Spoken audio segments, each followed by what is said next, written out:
বর্তমানে আমি আমার ইজতেহাদ ও গবেষণা অনুযায়ী আমি যেটা পেয়েছি সেটা হলো যে বর্তমানে বিশেষ করে চট্টগ্রাম, বরিশাল, কুমিল্লা, নোয়াখালী, তারপরে এইদিকে আপনার বান্দরবান, খাগড়াছড়ি, এই দিকে চট্টগ্রাম, মানে সোজা কথায় চট্টগ্রামের ভিতরে যেই জেলাগুলো আছে, বরিশাল, মাদারীপুর, এই অঞ্চলগুলোতে খুব বেশি। ঠিক আছে, উত্তরবঙ্গের এইদিকে কিছুটা কম আর কি। আর ঢাকা শহরের কথা তো বলবোই না। এই দিকগুলাতে এত পরিমাণ ব্ল্যাক ম্যাজিকের চর্চা হচ্ছে। এই ব্ল্যাক ম্যাজিকটার টার্গেট কি?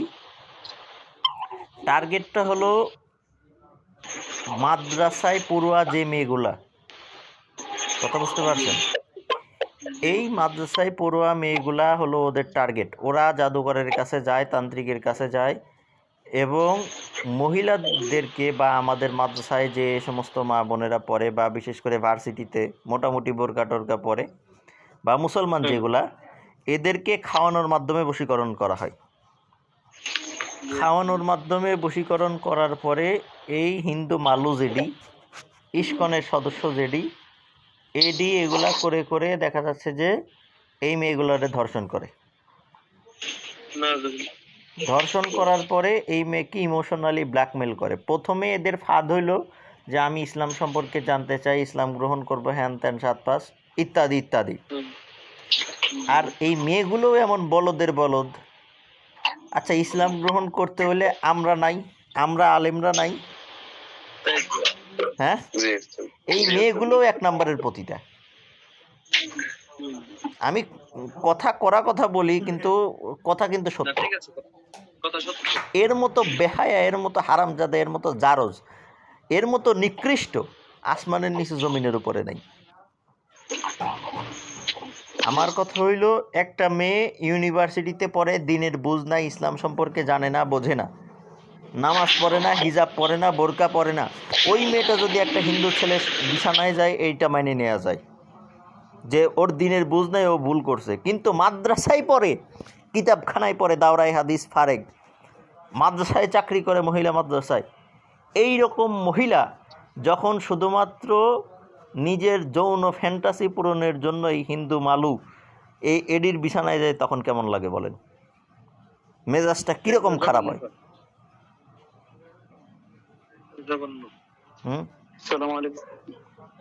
এই হচ্ছে অবস্থা আজকে এই দেশে। তো জিন্নাতেরা আমার কাছে যতটুকু তথ্য দিল যে হুজুর, এইটা ওরা প্রথমে মানসিক, মানে মিষ্টি কথার ফাঁদে এই মেয়েগুলোকে ফেলে। প্রথমে মিষ্টি কথার ফাঁদে ফেলবে, তারপরে দেখা সাক্ষাৎ করবে।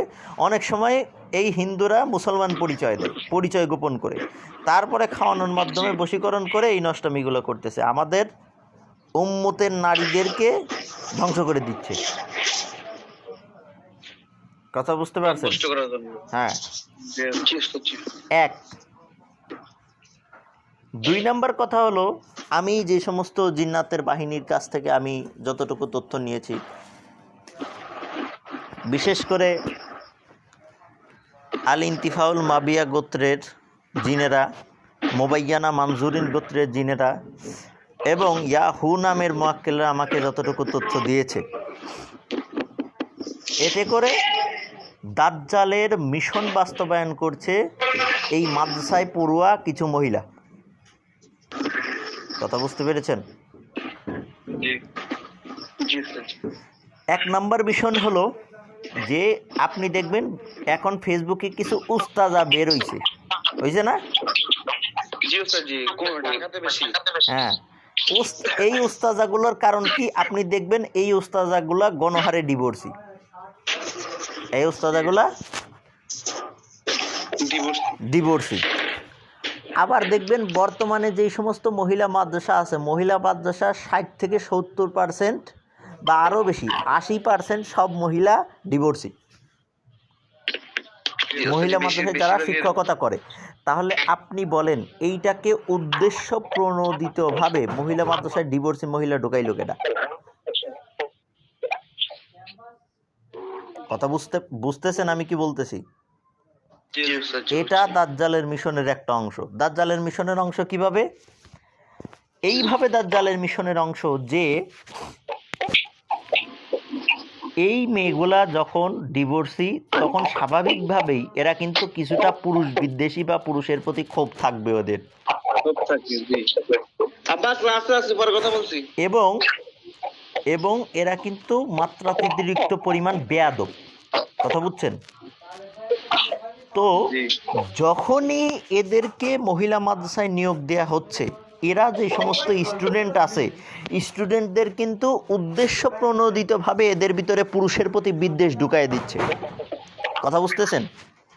জি জি স্যার জি। অর্থাৎ পরবর্তী প্রজন্ম, আমাদের পরবর্তী প্রজন্ম যারা এই যে এখন যারা 6-7 বছর বা 8-10 বছরে মাদ্রাসায় পড়তেছে, এদের ভিতরে কিন্তু ছোটবেলার থেকে পুরুষের প্রতি একটা বিদ্বেষ ঢুকায় দেওয়া হচ্ছে যে পুরুষ নারীর প্রতি জুলুম করে, ঠিক আছে, এবং একাধিক বিয়ের প্রতি বিদ্বেষ এইটা মহিলা মাদ্রাসা থেকে ঢুকানো হচ্ছে।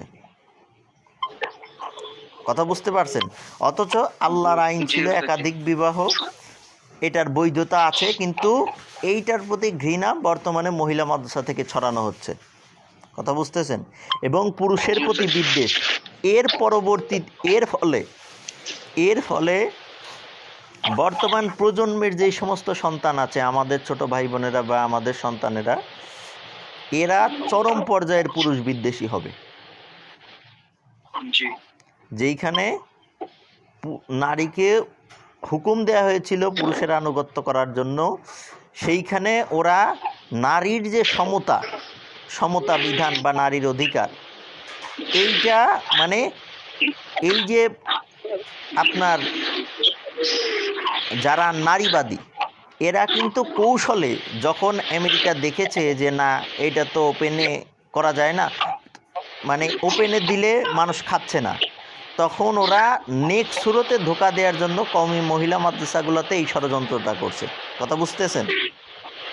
জি স্যার জি। হ্যাঁ, অর্থাৎ নারীবাদী একটা চেতনা।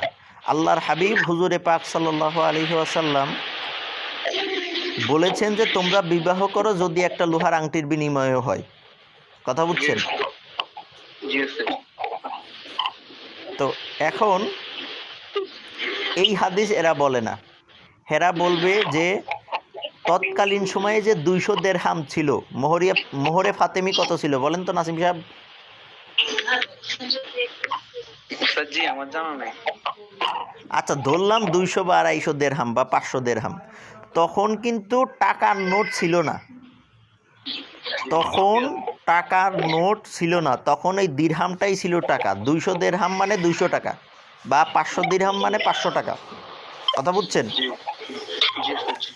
তো সেই রূপার টাকার হিসাব এখন যদি বর্তমানে করা হয় তাহলে ধরেন যে আপনার 30-35 হাজার টাকা হবে জি মোহরে ফাতেমি। কিন্তু বিবাহের সর্বনিম্ন দেনমোহর হলো 10 দিরহাম। কথা বুঝছেন? বিবাহের সর্বনিম্ন দিরমোহর 10 দিরহাম ইমাম আবু হানিফার মতে।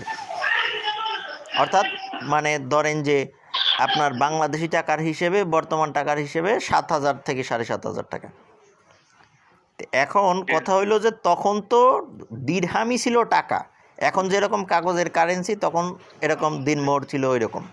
তাইলে 500 দিনমোহর হইলে বর্তমানের 500 টাকা। কথা বুঝতেছেন কিনা? জি স্যার জি। এইখানে এই হিজাবি ফেমিনিস্ট এই নেরিবাদী শয়তানের দল ফতোয়া দিচ্ছে যে তোমরা নারীরা যারা আছো তোমরা উচ্চ দিনমোহর ছাড়া বিয়ে বসবা না, যাতে পুরুষ তোমগো ছাইড়ে দিতে না পারে। উচ্চ দিনমোহর ছাড়া তোমরা বিয়ে বসবা না, 10 লাখের নিচে দিনমোহর ছাড়া বিয়ে বসবা না। এই কথাগুলো কিন্তু কোনো কাফের নাস্তিক বলতেছে না, বলতেছে কে? ওই যে কওমি মাদ্রাসার উস্তাজা। কথা বুঝলেন? দেখবেন এই উস্তাদাগুলোর একটাও স্বামী নাই, সংসার নাই, এগুলো একটাও স্বামীর ঘর করে খাইতে পারে নাই, এদের খাসলত এত খারাপ। মূলত এই উস্তাদার সাথে কারা জানেন? এই হিন্দু মালুদের বিছানায় যায় এদের যৌন দাসী হওয়ার পরে যখন ওই হিন্দু মালু টিস্যু পেপার যেইভাবে ইউজ করার পরে ডাস্টবিনে ফেলে দেয়, এদেরকে যখন ডাস্টবিনে ফেলে দেয়, এরা সেই সময় এই অনলাইনে এসে কান্দাকাটি করে। আর তারপরে হইলো ওই যে কিছু চটি বইটই পড়ে, মাথায় হিজাব লাগায়, তাহাজ্জুদ পরে, হাতে তসবি নিয়ে এই যে ফেসবুকে উস্তাজা সাজে। কথা বুঝতে পারছেন? চক্রান্ত। জি স্যার জি। এই উম্মত নিয়ে যদি 10 জন ওলামা এই বাংলাদেশের ভিতরে ফিকির করে, আমি শেখ আরাফাত রহমান ওয়াইসি তার ভিতরে একজন। আমি এই উম্মত নিয়ে ফিকির করি, এই উম্মতের ভবিষ্যৎ নিয়ে আমি ফিকির করি। তো তাইলে বলেন, এই যদি হয় উম্মতের অবস্থা, তো তাইলে এই উম্মতের ভবিষ্যৎ কি? তো এই কওমি এই যে এই এই এই ফেসবুকে যারা মডারেট ইসলাম প্রচার করে, এই উস্তাজাগুলোরে ঠেকাইতে হবে যে কোনো মূল্যে। সেটা জিন দিয়ে হোক, তদবির দিয়ে হোক, যে কোনো মূল্যে এই উস্তাজা ঠেকাইতে হবে। আমি দেখলাম অনেকে জাল হাদিস প্রচার করতেছে। এই যে সাহাবিরা উচ্চ দেন মহরে বিয়ে করছেন, এই মর্মে বানায় বানায় জাল হাদিস করতেছে। আমি যখন বুখারী শরীফ করলাম, তিরমিজি শরীফ করলাম, মানে যেই হাদিসের রেফারেন্স দিছে, যে আল বিদায়া ওয়ান নিহায়া বা তাফসির ইবনে কাসির বা ওই কিতাবগুলো আমি খুলে দেখলাম একটাও নাই। মানে হুদাই একটা কিতাবের রেফারেন্স দিয়ে দিছে। তাহলে কীরকম চক্রান্ত! যেই লোকটা কোরআন হাদিস পড়ে না বা গবেষণা নাই, সে লোক যদি দেখে যে বুখারী শরীফের অত নাম্বার হাদিস বা অমুক তাফসিরের অত নাম্বার পৃষ্ঠার হাদিস বা অমুক রেওয়ায়াত, তাইলে আপনি বলেন তো, যেই লোকটা নতুন নতুন দিনে আসছে, ও তো বুঝবে যে না, বুখারী শরীফে আছে। ও কিন্তু গুমরা হয়ে গেল ওইখানেই। আদতে কিন্তু বুখারী শরীফে এরকম কোনো হাদিস নাই, ও বানায় বানায় মিথ্যা ইবারত দিছে। তাইলে বলেন যে দিন নিয়ে কি শুরু হয়েছে এই দেশে? আর এই যে এই সাবিকুন নাহার সারার মতো এই যে কিছু ভদ্রবেশী পতিতা কোন জায়গার থেকে কিছুদিন পর পর উদ্ভব হয় আল্লাহ পাক জানে। এরা না স্বামীর সম্মান বোঝে, না স্বামীর বোঝে। এরা হলো দাজ্জালের মিশনের অংশ। অর্থাৎ তাইলে কিন্তু উম্মতের ভিতরে ভেজাল ঢুকলো কয় তরিকায়? ভেজাল ঢুকলো 2 তরিকায়। কথা বুঝতেছেন? হ্যাঁ, হিন্দুদের মাধ্যমে, একটা খ্রিস্টানদের মাধ্যমে। হ্যাঁ, এক নাম্বার ভেজাল হইলো যে ওরা আমাদের উম্মতের মেয়েগুলোকে ধ্বংস করে দিচ্ছে, যাতে ভবিষ্যতে ভালো সন্তান। হ্যাঁ, ভবিষ্যতে এই নষ্টা মেয়ে ছেলে, এই হিন্দুর বিছানায় শোয়া মেয়ে ছেলে থেকে কোনোদিন ভালো সন্তান পয়দা হবে? জীবনেও না। আর এইগুলা, এই হিন্দু মালুর এই দাসীগুলা যখন এই যে ফেসবুকে এসে উস্তাজা সাজবে, এরা জীবনে কোরআন হাদিসের সঠিক ব্যাখ্যা দেবে আপনার মনে হয়? এরা শিখাবে পুরুষ বিদ্বেষ। আর এরা কি করে, এই এই মানে হিন্দুদের ফেলে দেওয়ার টিস্যু পেপার, এই পতিতাগুলা কি করে কয়েকদিন পরে এরা তখন ফেসবুকে এসে এই যে উচ্চ দিনমোহরের হাদিস ছাড়ে, তারপরে 10 লাখ কাবিনে একটা বলদ, একটা গাধা এরা বিয়ে করে। হ্যাঁ, তো 10 লাখ টাকা দিনমোহরে বিয়ে করছে খুশিতে। তারপরে যখন দেখে যে না, এ তো জিনিসপাতি সেকেন্ড হ্যান্ড, তখন ওই 10 লাখের জন্য জায়গায় কট। কথা বুঝতে পারছেন? মানে ওর তো তখন, ও তো বাসর রাতেই বুঝবে যে না, দেশ আগেই স্বাধীন হয়ে গেছে। কথা বুঝছেন? কিন্তু ওর তো কিছু করার নাই। 10 লাখ টাকা দিতে পারবো না। হ্যাঁ, 10 লাখ টাকা ওইখানে ছেলেটারে আটকায় দিছে। এইভাবে হাজার হাজার ছেলের জীবন নষ্ট হচ্ছে। এই কথাটা কেউ বলে না, কোনো আলেম, কোনো মুদাব্বিরকে আমি আজ পর্যন্ত দেখি নাই তার ছাত্রদেরকে এই ব্যাপারে সতর্ক করছে। আমি বাংলাদেশের ভিতরে প্রথম তুদবিরের ক্লাসে আমি ছাত্রদের এই ব্যাপারে সতর্ক করতেছি যে যেইখানে এই উস্তাজা পাবেন সাইজ করবেন। আপনাদেরকে আমার পক্ষ থেকে ইজাজত দেয়া থাকলো, যেইখানে পাবেন এই উস্তাজা সাইজ করেন, এই উস্তাজা ঠেকান। আর এই যে হিন্দু মালুদের যদি আপনারা দেখেন, এদেরকে আমরা গায়ের জোরে সাইজ করতে পারবো না। এদেরকে তদবিরের শক্তি দিয়ে এমন করে সাইজ করতে হবে, এদের নাম নিশানা এই বাংলার জমিন থেকে মুছে ফেলতে হবে। কথা বুঝতে পেরেছেন? ইনশাআল্লাহ। জি স্যার। ঠিক আছে, এই হইল বিষয়। তো এরা একে তো এই উম্মতকে ধ্বংস করে দিল নারীগুলাকে ধ্বংস করার মাধ্যমে। আরেকটা হইল এই যে ফেসবুকের উস্তাজা, কিছু মডারেট উস্তাজা এরা সেট করছে। এরা আপনি এদের খোঁজ নিয়ে দেখেন যে এরা কোনো না কোনোভাবে ইহুদি নাসারার এজেন্টদের সাথে যুক্ত, অথবা এ নিজেই হিন্দু, অথবা এ নিজেই খ্রিস্টান, এ নিজেই ইহুদি, ফেসবুকে উস্তাজা সেজে উম্মতদের ভিতরে এই বিভ্রান্তি ছড়াচ্ছে। আপনি খোঁজ নিয়ে দেখেন, এই হলো অবস্থা। এদের বিরুদ্ধে আপনাদেরকে খুব বেশি সচেতন এবং সোচ্চার হইতে হবে। প্রয়োজনে এদেরকে সোরাফিলের মক্কেল দিয়ে সাইজ করেন, এদেরকে সোরাই কাউসারের মক্কেল দিয়ে সাইজ করেন, এদেরকে গইন হরফের মক্কেল দিয়ে সাইজ করেন, এদেরকে সোরা লাহাবের মক্কেল দিয়ে সাইজ করেন, এদেরকে আপনার ইউরসালা আলাইকুমা সোয়াজুম মিন নারি ওয়া নাহাসুম ফালা তানতাসিরুন এই আয়াতের মক্কেল দিয়ে সাইজ করেন। আল্লাহুম্মা ইন্না নাসআলুকা ফি নুহুরিহিম ওয়া নাউযু বিকা মিন শুরুরিহিম এই আয়াতের মক্কেল দিয়ে এদের সাইজ করেন। যে কোনো মূল্যে এদের দমন করতে হবে। কথা হইলো এটা আমার হুকুম। আপনাদের উস্তাদ হিসেবে আপনাদেরকে এটা আমি ফরমান দিচ্ছি, আদেশ দিচ্ছি।